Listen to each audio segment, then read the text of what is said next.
حدیث نبی صلی اللہ علیہ وآلہ وسلم ہے، حضرت ابو ہریرہ رضی اللہ تعالی عنہ نے کہا کہ رسول کریم صلی اللہ علیہ وآلہ وسلم نے فرمایا، جو کہ شب قدر میں ایمان کے ساتھ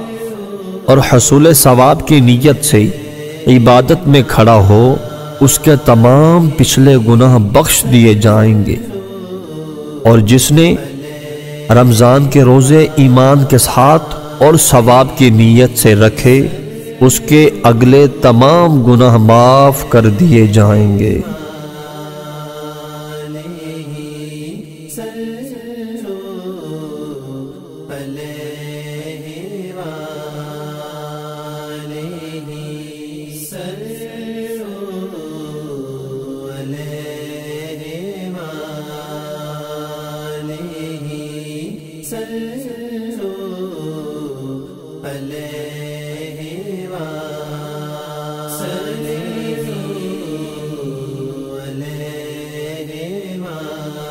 حدیث نبی صلی اللہ علیہ وآلہ وسلم ہے،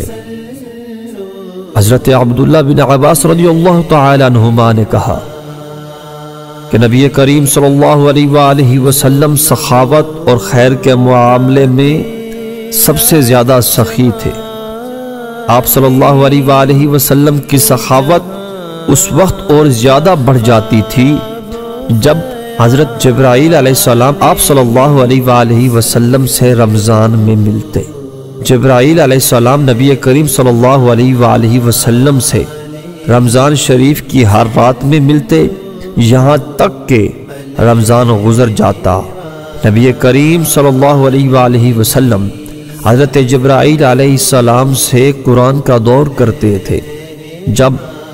جبرائیل علیہ السلام آپ صلی اللہ علیہ وآلہ وسلم سے ملنے لگتے تو آپ صلی اللہ علیہ وآلہ وسلم چلتی ہوا سے بھی زیادہ بھلائی پہنچانے میں سخی ہو جایا کرتے تھے۔ اگر آپ کو ہماری ویڈیو پسند آئی ہے تو اسے اپنے دوستوں میں شیئر کرنا نہ بھولیے تاکہ آپ کے دوست اس سے مستفید ہو سکیں، اور اس طرح کی مزید ویڈیوز دیکھنے کے لیے ہمارے چینل کو سبسکرائب کرنا اور بیل آئیکن پر کلک کرنا نہ بھولیے۔